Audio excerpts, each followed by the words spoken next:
Hi guys, welcome back to my channel. Today I'm doing a piece for you and I'm just going to kind of narrate what I've already done.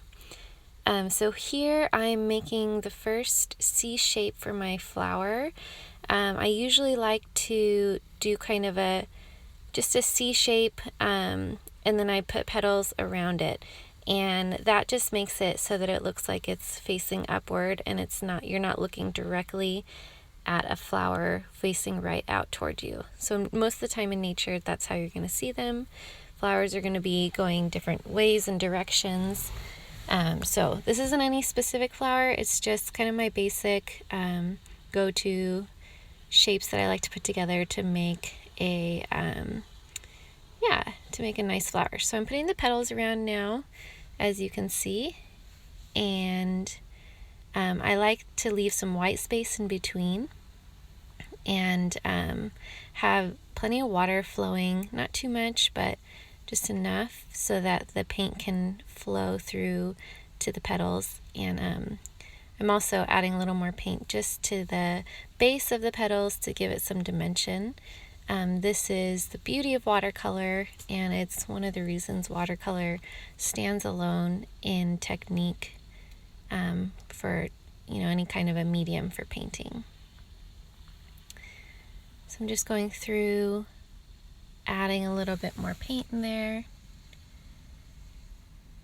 and you really don't need a lot, you just need to dot it, but it only works when the first layer is still wet. So make sure that the layer is still wet while you're doing it and that you work quickly. Okay, so now I'm getting some more paint. I am putting my my brush in the water, rinsing it a little bit, and then with a little water still on there, I'm gathering my next color, and I'm just putting a little bit of my brush into it, and I did kind of a green color. I'll list below the different colors that I used. This is the Perylene Green mixed with a little bit of the olive green. And I'm making my leaves. To make my stems, I'm just using the very tip of the brush and doing a very fine line.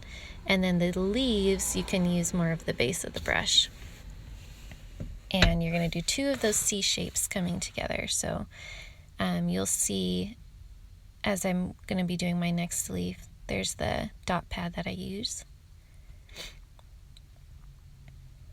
So I'm putting a little bit of my color in. You'll see I'm kind of just making those slight curved shapes and then coming to a point. And sometimes I put a little bit of I do some jaggeding edge on the sides just to give it some more detail and to make it look more natural. So I'm going to continue to build some leaves around. These are just coming out of the top of the flower.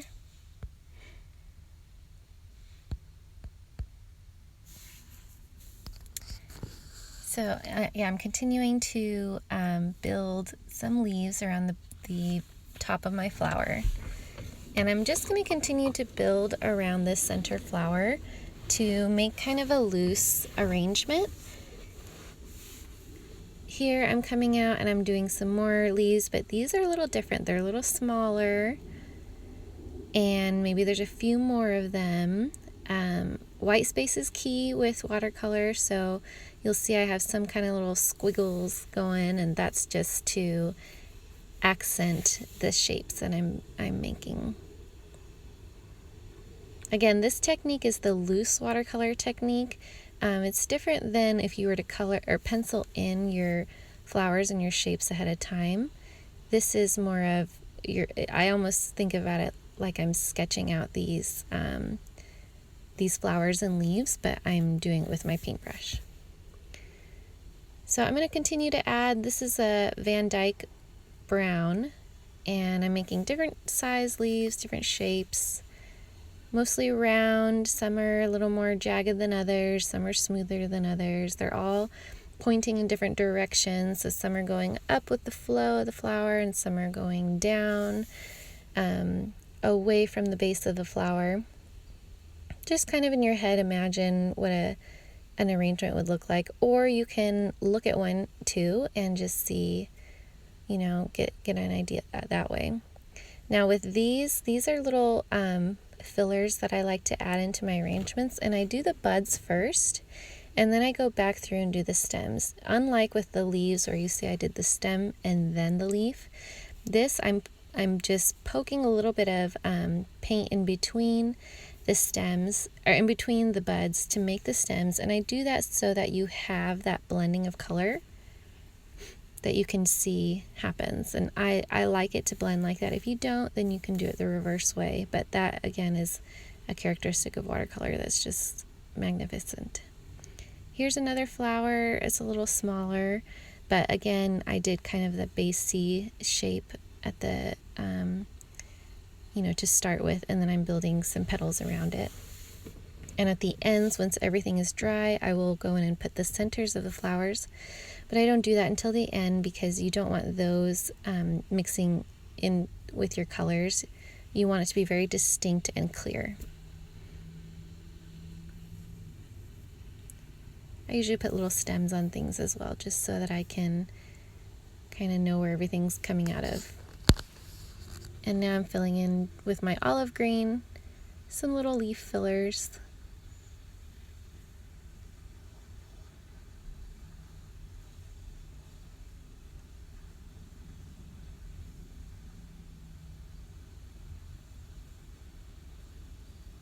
And I'm continuing to do that just because you do want some white space in between things, but you also want a variety of shades and tones of greens and browns and colors and blues, whatever your color scheme is. But you do want a variety of different things to look at so that when you look at it, your eye can go to multiple points on the screen, on the paper. I'm sorry. I'm looking at the screen right now. But yeah, on your paper, and you can your eyes, it'll kind of make your eyes dance around a little bit and looking at the different elements. It makes it look a lot more complex when you have different shades of colors going through. Again, here's some more fillers. I just do kind of little raindrop shapes, and I'm just sketching them in, nothing too formal, and then going in and connecting them with that Vandyke Brown. These are all Winsor and Newton professional watercolors, by the way. They're the ones that I use in my workshops.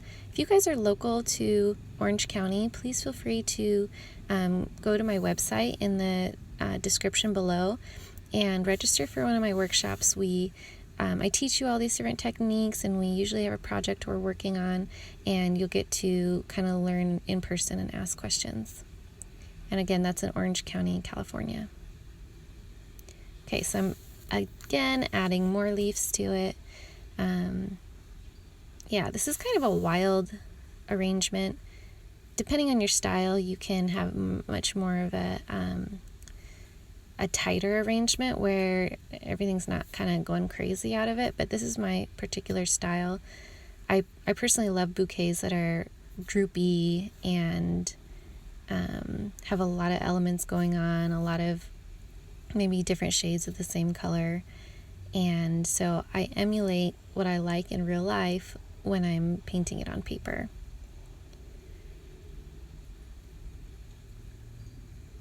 If you mess up, no big deal. Probably no one will see it except for you when you look at it, so keep going and don't worry too much about it. Here's some more fillers. This is with this yellow is, what is the name of this yellow?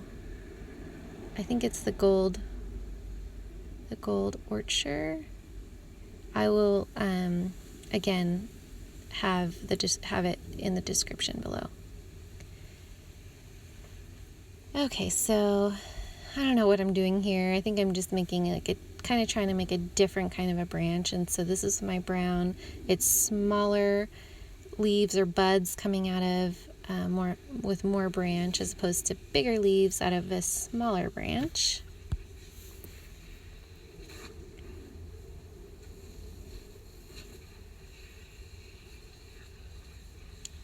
And looks like I'm mixing a few different colors to get this other one that I'm going to do behind it. It's mostly the brown, but I put a little bit of green in there. can it's hard to tell the difference. It's very similar. But again, slight differences really do make a difference. Okay, I'm almost done. I'm just trying to fill in all around the flower. Sometimes I'll do 2 big centerpiece flowers. Sometimes I'll just do the one with the smaller fillers and the leaves coming out of it. This one, I just kind of went as I was going, so it'll turn out the way it turns out. And there's some that I love and some that I don't like as much as others, but lately, pretty much most of what I've been creating, I have really loved. I feel like I know my style now, and I can work with it. Here, I'm kind of trying to fix what I messed up a little bit. I don't know. We'll see. I'm just making it so it's not a big deal, but I didn't like that original leaf shape, so I'm adding other things to it to distract.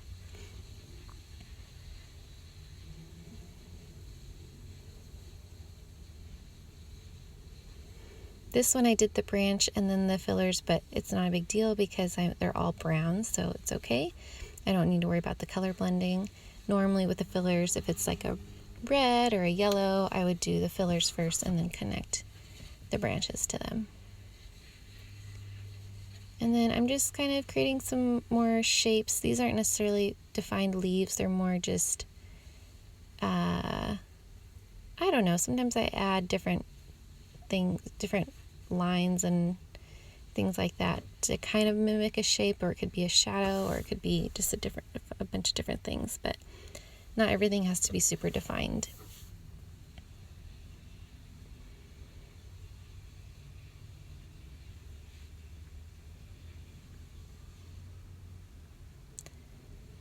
Okay, mixing some Vandyke Brown, Perylene Green, and the yellow, and this is the center that I was talking about. I'm going to just speckle in very carefully some of that darker color once it's all dry, so that I can have some definition, and it really makes the flower come together. But it doesn't work when it's still wet, because then you end up with just massive blobs, and it really is a shame. So make sure it's dry first. And I do that in kind of a circular form, and then I add these tiny, tiny little lines coming out of it, and that creates your center of your flower. You can also do it in yellow, obviously, whatever you prefer. And here, I think I'm all done, but I will quickly notice, as you'll see, that I forgot the other 2 flowers there that also need centers. So here I am. Here I am signing my name, MK, for Melissa Clausman, and I do the date, 2017. And then I think I'm done. Ta-da! But I'm not. I have a whoopsie moment, and then I go through and fill in those centers. It's always important to do that. Sometimes I'll scan my photos or scan my art originals, and I'll realize I forgot the center of the flower. Ugh. Anyways, thanks so much for watching, you guys. Enjoy this tutorial, and I will be back for more. Thanks again.